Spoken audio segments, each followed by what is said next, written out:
పక్షుల కూయలతో మేల్కొంటుంది. రైతు శ్రమతో పొలాలు పంటలతో నిండిపోతాయి.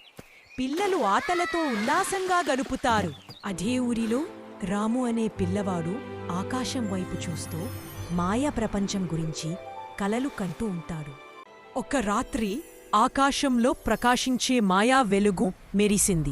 గ్రామస్తులు ఆశ్చర్యంతో పైకి చూశారు. రెక్కలతో కూడిన ఏనుగు ఊరిలో దిగాడు. గ్రామస్తులు భయంతో పరుగులు తీశారు. కాని రాము ఆనందంగా చూశాడు. రాము ధైర్యంగా వెళ్లి ఏనుగు తొండాన్ని ముట్టుకున్నాడు. ఆ క్షణం నుంచి ఇద్దరికీ స్నేహం మొదలైంది. గ్రామ పెద్దకు రాము గజరాజుతో ఉన్న స్నేహం అసూయ కలిగించింది. అతని మనసులో దురాలోచనలు మొదలయ్యాయి. అతను గజరాజును పట్టుకోవడానికి అడవిలో పెద్ద గుంత త్రవ్వాడు. ఆ గుంతను ఆకులతో కప్పి ఉచ్చుగా వేశాడు. అడవిలోకి వచ్చినా ఈనుగు ఒక్కసారిగా గుంతలో పడిపోయాడు. గ్రామమొత్తం భయంతో చూస్తున్నారు.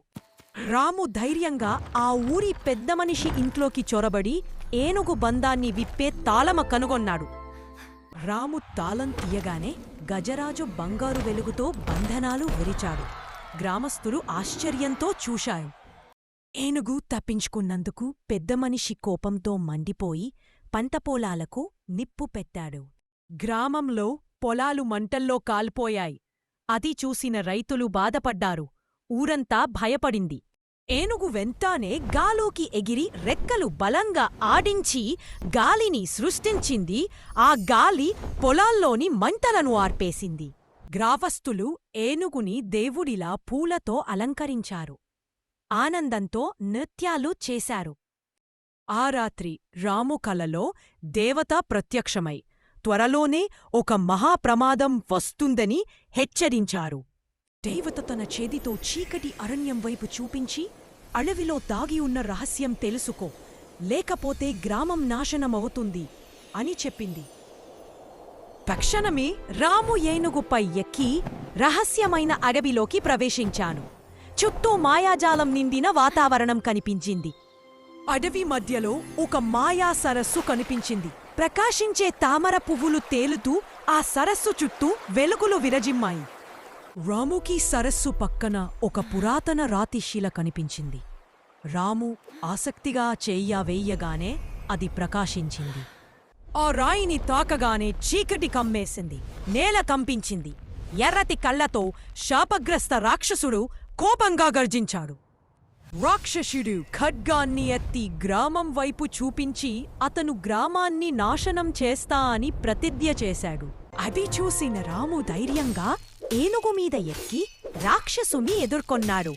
పెద్ద యుద్ధం మొదలైంది. ఇంతలో రాక్షసుడు దాడి చేయడంతో ఏనుగు గాయపడి ఇద్దరూ అమాంతంగా లోయలో పడిపోయారు.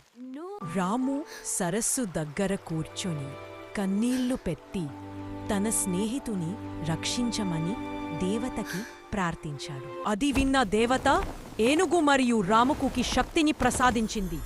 రాక్షసుడు ఎదుట ధైర్యంగా నిలబడేలా చేసింది. రాక్షసుడు గ్రామం వైపు దూసుకొచ్చాడు. గ్రామస్తులు భయంతో పరుగులు తీశారు.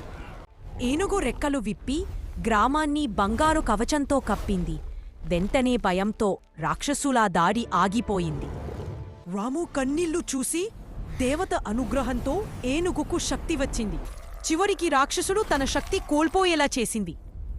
ఏనుగు మళ్లీ బ్రతకడంతో గ్రామమంతా కొత్త ఆశతో మెరిసింది. స్నేహం ధైర్యంగా మారి చివరికి అందరినీ గెలిపించాయి. నచ్చితే లైక్ చేయండి, వీలైతే షేర్ చేయండి. ఇలాంటి స్టోరీస్ ఇంకా చూడాలి అనుకుంటే సబ్స్క్రైబ్ టు కథల లోకం.